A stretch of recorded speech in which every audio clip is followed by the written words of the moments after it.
Oh, hi, Rebecca. I'm so excited to be here. You cannot imagine how excited I am to talk to you for a few minutes. And recently, I just made a reading blog of Alas de Sangre or Fourth Wing with the spoilers and everything because Ooh. all of my followers were saying, please, you need to read Fourth Wing, you need to read Fourth Wing. And I was like, okay, I need to see why the hype is about. And okay, I'm so happy to read this book. It was so good. So I have a few questions that I will really love to ask you. Yeah, let's do it. And but the first, just like to start, tell me like something that you really love writing about for Wing before we go into the deeps.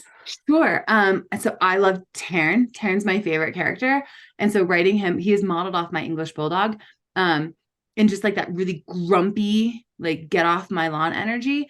And I loved getting to write him. And every time the dragons were on the page, I would get up in the morning and tell my husband, like, I get to go play with dragons today, and he'd be like, yes, go play with dragons. And it was just, I absolutely loved it in designing their tails and kind of like their social structure and their government. I loved everything about the dragon. Yeah, the dragons were so good. Actually, it was one of the first things. I really love romance. I cannot read a book without romance. So Yeah. this is very interesting for me because I was so involved in the Violet and Xaden is history, but also with the dragons. I was like, okay, yes, I care about them, but please tell me more about these dragons. It was so good. One of my favorite movies. I don't know the title in English, but it's How to Train Your Dragon, I think. Yeah, So How to Train it Your was Dragon.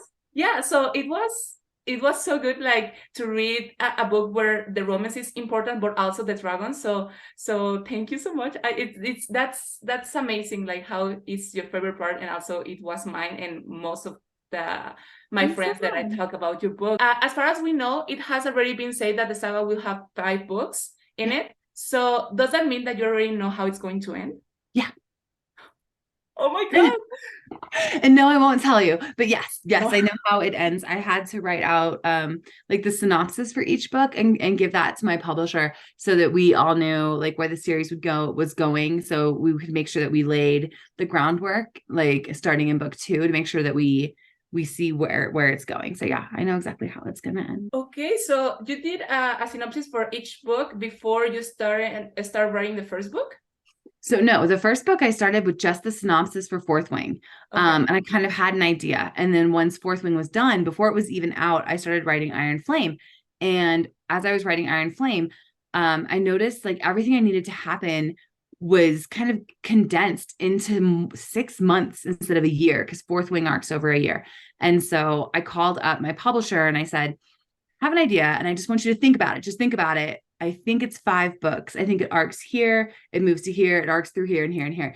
And she goes, absolutely 5 books. I said, no, think about it because it's a huge investment, right? It's a Yeah. huge. So I'm like, just think about it, talk to the distributors. And she's like, nope, absolutely 5 books done. And so we jumped to 5 books because I had the whole thing plotted. And I think had I not plotted it, I can't help but wonder because I already know there's no way I could wrap up the story in one more book. Oh my God. I can just imagine. I have some ideas, but I'm waiting to see when Iron Flame is published. I think it's in November, so I Yeah, cannot wait for November to come. I'm um excited. there's a question that is in the whole fandom. Like Yeah. Okay. everybody is talking about it, and I was like, I need to ask this. So Let's there's go. What something is that it? the entire fandom is afraid of, and it's that the authors lately like to introduce us a couple and make us love them, and then introduce a third character. So I Sander is going to have competition in the next books. So I would say that one, I'm a romance author. I started in romance, and romance is, fantasy is my first love, but romance is my home, right? Mhm. So that's the best way for me to describe it is I am a romance author, though I don't mind torturing my characters on the way to like get that ending. I also there are people who are introduced, I will say that, but I don't I'm not one of the people I think who could masterfully make people unlove Xaden. Does that make sense? And like I Okay. remember reading the first like reading Court and Fury. Have you read that? Yeah. So I remember reading that and thinking like, oh my gosh, she switched the love interests. I don't have that skill set. Do you know what I mean? Because if I just made you fall in love with this person, I don't know how to make you hate them. And so I would just say everyone just remember I'm a romance author. Does that make sense? Like, I'm a romance author. Yes, yeah, actually makes sense. Yeah, actually, that was one of or like we were afraid of because of color of Akotar series, and Yeah. also with Throne of Glass, because she did that with three different characters. So we were like, I've seen this Yeah. film before and I didn't like the ending, so we are so afraid of. I get that. I will say, like, I'm a Rowan stan. Like, I love Rowan. So I always, because I reread, like, I read a Throne of Glass series probably every year. I reread it, and I'm like, just need to get to Heir of Fire. Just need to get to Rowan. That's not necessarily how I write. At least not. I won't ever say that there's nothing ever like in the future that I won't do. Okay. I'll put it that way, but I'm a romance reader and a romance writer at heart. And if I make you fall in love with someone, there's a reason for it. Yeah, I really love Xander. I like more Violet. I think she's the character, like the arc of her development in the book is amazing, and I cannot wait to see how it's going to end. If she started like that way and she has that like empowerment in the first book, I cannot imagine how it's going to be in the next books, because I think she's such a good character. Thank you. And I would say I can't stand overpowered characters. So when someone just keeps growing in power and growing in power, I always feel like there has to be a check and a balance, right? And Mhm. I think one of the comments I've seen, because I do see some comments, someone's like, I can't wait to see how she grows in this book. And I'm like, or maybe she's a hot mess in this book because everything she knows has just been ripped out from underneath her. And Yeah. so, her entire foundation is built on facts and history, and everything she knows is now useless. So take it easy on her. She's having a hard day over there right now. No, I mean it like maybe she will grow up in her powers and all of that, but firstly it's like how she is, like how she's trying to believe who she truly is, Yeah. because she was always in the shade of her brothers, her Yeah. mom, all the history family about you need to be the greatest, because Yeah. your family is feeling like that, those expectations, and she was like, I didn't even want it to be here in the first place. Right. So that's what I meant when she was like trying to figure out who she is. I think Yeah. When most she of the finally says, I'm a readers, writer. Yeah. yeah, yeah. Absolutely. And I always wonder, like, I mean, because characters can go any direction. So had she gone into the scribe quadrant, would she have felt fulfilled, or would she have felt like she was missing something, or would she have felt like her purpose was there? Or once she figured out what secrets they were hiding, how would she have handled that? And it's fun to think of the different paths it could have taken. But I Yeah, love how she comes into her own assertion that she is a writer and that she was meant for this, and that her base nature, she is capable of great violence. Do you know what I yeah. mean? But violence that helps other people and not just destroys things. Yeah. Yeah, she's such a really good character. I really fell in love with her. I really like Sander, but Violet has, I don't know, I see something in her, and I'm really looking forward to read what she does in the next books. Thank you. And as we were mentioning, like you are a romance author. For what I've seen, you have published a lot of books before Fort Wing, like Yeah. most of them. So I'm curious about like TikTok can do with some authors. And I'm curious, after the phenomenon that was for Wing, do you feel like your other books have given more of the chance by readers? There's a definite uptick in backlist sales because like we can see our sales, right? So there's a definite uptick in people going back. I do think that there are some people who will go back because either they like my writing or they want to see, but also I think some fantasy authors just really like fantasy. They might not want to go back and read contemporary. It might not just Yeah. be like what they enjoy. I did have, so The Things Leave Unfinished was a book that came out in 2021, I think. And it got picked up on TikTok this summer. I wrote Fourth Wing, and it was wild to watch. And it kind of gave me a taste of what was going to happen when Fourth Wing just kind of, came onto TikTok and went wild. And so people were already kind of looking with the backlist, but I never get my feelings hurt if they don't. Do you know what I mean? Because I know that some people like, there's no dragons in there. Like they might just love the dragons and love the fantasy world, and there's no dragons in my contemporaries. So I'm always pleased when they do, but I never expect them to. Okay. I will. This is my first book that I read of yours, but I'm truly gonna want to read something else from you, because as you are a writer, you were saying that your first your first love is romance and then it's fantasy. For me, it's as well. I cannot read a book without romance. It's my nature. It's in me, you know. I need something to ship I all the have to. It's the only thing that pulls me through. So you might have the best plot ever. And don't get me wrong, like fantasy is it's what I grew up reading. It's what I love. It's my heart and my soul, but romance is home, right? Yeah. And unless you have that tension drawing me through, I'm just not interested. Like I have to have that love interest, or just that it can't keep my attention. Yeah. Me, I'm like that as a reader. I have another question is that sometimes some expectations from readers and from the fandom can be like really high, like sometimes they can like overwhelm you sometimes. So I was wondering, with all the phenomenon that was for Wing, do you think that the expectation that readers have in the saga can affect your way of writing sometimes? Yes, absolutely. And I would have told you no. So if you'd asked me like a year ago, I'd be like, no, there's no bother. That wouldn't bother me. And then Fourth Wing happened. And it took me 7 months to write Iron Flame because I just kept thinking, like, is this what the readers will love? Is this going to meet the reader expectation? What is it about Fourth Wing they loved? And how do I recreate that? But I also don't want to give you the same book. Like, you don't want to read Fourth Wing. If you wanted to read Fourth Wing over again, you could just go read Fourth Wing over again. And I got into my head to the point where I wrote the first 90,000 words of the book and then had this like existential crisis and called my editor and said, I have to rip it apart. It's not right. The arc is wrong. I ripped it apart for 2 months, finished writing it, turned it in. And when I gave it to her, she was like, I feel like this is disjointed. I was like, oh, I wrote it this way to begin with. And she was like, okay. And this is disjointed. I'm like, well, no, I wrote it this way. And then finally she looked at me and she's like, where's the original book? And I gave her the original book, and that's what was published. Wow. So when I got into my own head, I completely went against my instincts, all because Fourth Wing was blowing up all around me. And I was so scared that I wouldn't meet reader expectations, or it would get second book syndrome. And because there's a lot of pressure on it, it blew up, especially like on the trad publishing side. So you get pulled into meetings with Macmillan and pulled into meetings with all the retailers. And suddenly you're just like, oh God, I hope they didn't just misplace their faith in me, right? That it's not just a one-off. So yes, I think it absolutely can really mess with your head.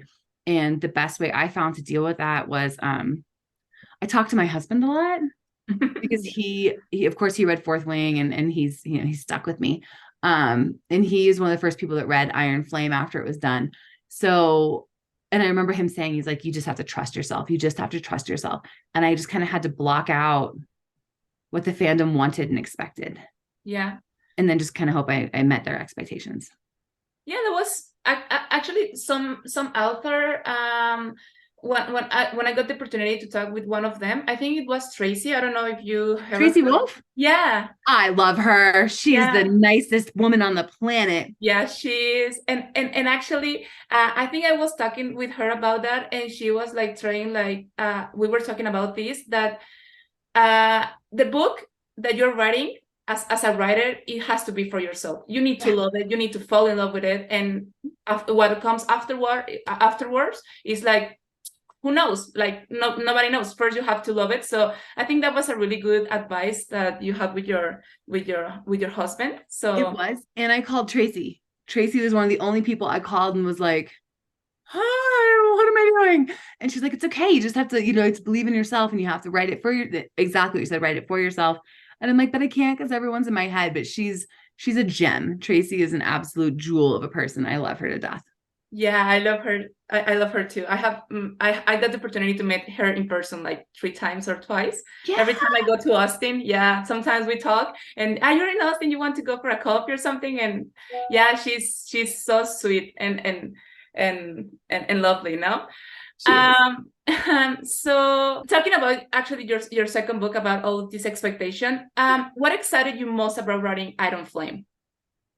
Oh gosh, I was so excited to see what Xaden and Violet's relationship would look like after he's been hiding all these secrets from her, and excited to see what secrets he would still need to keep from her and how she would handle that. Mm-hmm. And I was most excited to just kind of dive back into the world and watch things start to implode. And there are certain scenes, and I can't give them away because they're spoilery, but you'll, if you read it, the book is broken up into part 1 and part 2 Okay. because there's 2 distinct arcs in the book and kind of what happens. And the one of the end scenes of part 1 had been in my head the entire time I was writing Fourth Wing. And so I couldn't wait to get there. And it was certain things like with my editor, and it deals with Dane. Because my editor was like, well, if Dane does this and Dane does that, I was like, no, I was like, I know where Dane is going. Like, I know where Dane is going. You have to trust me. This scene's been in my head. So I was mostly just excited to get through all of these arcs to where I could write that scene. Okay. I'm so excited to read Iron Flame. And other thing about attacking in Iron Flame is in the second book are going to have more spicy scenes. There's a few. There's a few more there's a few more spicy scenes than in Fourth Wing. My editor's gonna kill me. She wanted me to cut one of them because the book was getting so long, and I was like, nah. I was like, absolutely not. Stay there. She's like, well, it's in the more fantasy genre now. And I was like, no. We wrote this as a romance. It's a romance set in a fantasy world. It's not just a fantasy book. It's a romance. I'm like, and we wrote this, definitely toward women. And so no, it stays. So yes, there's a few more spicy. Thank you for backing up or backs in that position. We really love it. I love it too. I think it shows their development and their relationship when written correctly. It's not like a huge, it's not erotica. So it's not like, spicy scenes every, chapter or so, but there's a few more. But it's but Iron Flame's also like 71,000 words longer than Fourth Wing. Okay, so that's many more pages. Mm-hmm. I don't know how many 70,000 words are, but it's here. Hold on. Oh my god! And then the Lion King, the song starts to play on. Like, oh. I know, right now. So, oh yeah, there's Fourth Wing. Yeah, I can see. And there's Iron Flame. Oh my god! She's a thick girl. And I cannot wait to read what's in those pages. I'm so excited. I'm so excited. I cannot wait for November to come. Like right away. I read in English, so the day it's published, I'm gonna read it like right away. That is amazing to me, and I admire you so much for that, because the only language I speak is like half German, like high school level German, and I can read a little bit, but I could never read a novel. So I very much admire that and respect you for that. I can. And I have 2 more questions, like very quick ones. Are you already writing the 3rd book? So I'm not. I know everyone's like, I alternate between contemporary romance and fantasy. It's better for my brain to leave the Empyrean world, right? Because as I'm writing something else, something will spark my my inspiration. Like I was in Germany on tour, and I was walking through cathedrals, and I'm like, this is exactly like this color scheme, or this statue is really inspiring. And if I just write the Empyrean series and just sit in my office, those moments of inspiration won't strike. So I'm writing a contemporary right now, because again, I publish every other, and then I'll start the 3rd book probably next month. That's a really good advice, actually, for writers as well. Everybody's different. Some people, like I was just talking to Jen Armentrout, and she said that it's hard for her to jump between fantasy worlds, right? To keep all the world building in her head. And I get that, because I only write contemporary and fantasy, but I need the break. Otherwise the characters, I just don't get those moments of inspiration and those moments of those scenes that I'm looking for, or looking for their growth. I just end up telling an extension of what happened in the last book. So I need the break and the breather. Yeah, it's a good advice, because actually when you take the time to write another book, you're actually giving the time to the 3rd book or the 4th book to create, or like you're writing, you can just imagine some things, and you don't start like right away, and then you have like double job, like, oh no, I changed my idea, I'm not the same, I think something it's gonna be better, something like that. So I think it's good to take a break, but actually and also I think that sometimes you can just forget some things, like you cannot know everything. And I think it's hard sometimes, because you have to like, so before I read Iron Flame, I had to go back and read like the last 6 chapters of Fourth Wing to make sure where I was and things like that. But I love it, because I can be writing something else and an idea will hit me, and I'll write it on a Post-it note and stick it on like my plotting board, and it'll be there. And I'm like, oh, that's right, I remembered this idea. And I honestly just need my brain to breathe. And I think that the books are better for it. It is hard to jump back into the world and remember all the rules and things like that, but my brain is so much better for the break. Yeah, I totally get it. I think it's good for your mental health as well. Oh yeah, yeah, because there's a ton of pressure. So sometimes it's nice to be like, I'm not writing that book yet, and then go gardening for a second and write the other book that I'm writing and things like that. It's nice. It's nice, yeah. And the last question that I have here is, what is your biggest fear of writing the saga? Disappointing fans. Okay. I've never had this many people read a book. I never expected this. This blew up so much bigger than I ever could have asked for or expected. It's been something that's been really kind of hard to fathom. It's really surreal. It's like someone else's life gets dropped off on your doorstep and you're waiting for them to come pick it up, right? Like a package has been misplaced. And because so many people have read Fourth Wing, I've never had that, even in my 10 years of writing. So my biggest fear is disappointing the readers who are so excited to be on this journey. And I love that I get all these messages saying it's bringing people back to reading, which is the nicest thing ever. Or people with Ehlers-Danlos saying, hey, I felt represented in this book and I'm terrified of letting them down. But that's it. It's a huge fear though, but that's my biggest fear.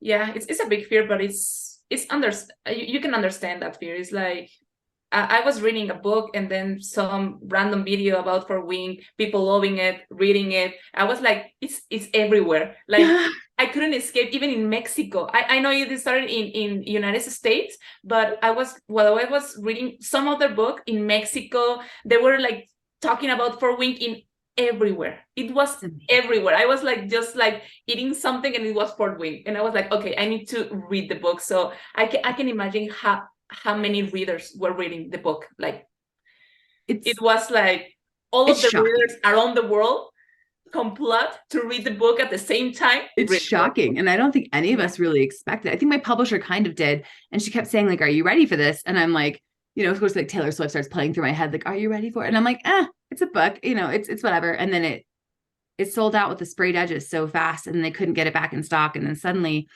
it was just kind of everywhere. And I just kind of got swept up into it. But I blocked myself on TikTok and I blocked the book's title. And when push comes to shove, I do my best to shut off the computer and go be a mom and go be a wife and go remember, because everything in my life is very hectic right now because of the book, but what makes me me and my kids and my love and my home, it's still the same. So it's nice to kind of be like, and we're going to close that and I'm going to go watch a movie with my kids. That's so sweet. That's so nice. So thank you for writing such a really good book. So congratulations for writing such a really good book. I cannot wait to read the next of the next books. Congratulations. And yes, I think you have to have faith in yourself. And if you love it, I think we all love it. I do love it. I'm super excited for everybody to read it. It's got a lot of my heart and my soul in it. And I just love I love the growth and the personal realizations of, what your foundation is built on that comes in Iron Flame. And thank you. It was so lovely to talk to you. And I'm so glad and I'm so humbled that the book's even reached Mexico and the cover's gorgeous and the title's different, which are, it's the translation. It's and black. I love it. Yeah. I don't have one yet. I'm going to have to like track one down. But it's beautiful. There's like dragons in the beginning of the chapters. Oh, and your chapter headings are so the chapter headings in Fourth Wing for the American version, let me find it. They are above. Oh, I see. Right?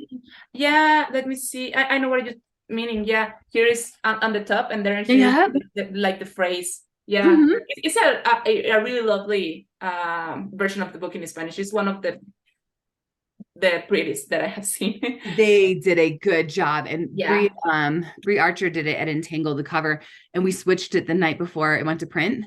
So it was like one of those like, okay, this isn't the right cover, this is, and we just rolled with it. I should say my publisher rolled with it while I just like, cheered on from the sidelines. It is beautiful. Like they have done such an immaculate job with it and the art, and it's just, I don't think it would be half of what it is without that beautiful cover. Yeah. Well, thank you so much, Planeta, for giving me the chance to talk to you. It was like really a dream for me. So thank you. And I really hope to see you in some book fair and all of that. So congratulations again. And thank you so much for your time. No problem. Thank you. It was lovely to talk to you.